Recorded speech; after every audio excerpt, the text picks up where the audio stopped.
Hello friends, so this is the weekly price chart of LOBO stock or Lobo EV Technologies Limited. First of all, we have very limited amount of data, and second, the stock is extremely volatile. So even if the stock moves higher, you cannot rely on the moves because this particular stock is not going to give you any kind of stability. The reason for looking at this particular stock is the highlighted section where you can clearly expect a potential upside which has already been started, but it all depends upon the way the stock will probably behave moving forward. So you have to be very cautious about the uptrend, and because the stock is moving high, that is fine, but if the stock unable to hold on to its levels, then it will create a big problem, and which is the case in this particular stock. So for LOBO stock, we primarily have our very immediate support at 0.76.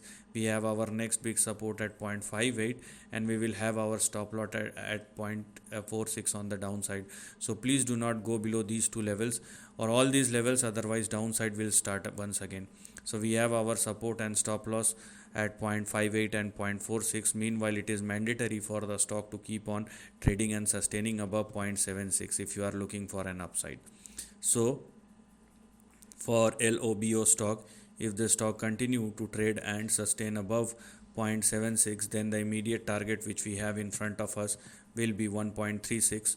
After 1.36, we have, here we are, 1.98, and we have 2.48 or 2.5, and there is an extension which may push LOBO even up to 3.5 on the upside. But please take care about the risk, because you cannot rely on these moves. The stock can give you a very sharp swing, but after a couple of minutes you will see a sharp track as well. So if you know how to deal with this kind of scenario, then you can go ahead. Otherwise, you have lots of other opportunities. So this is the end of the video. Thanks for watching.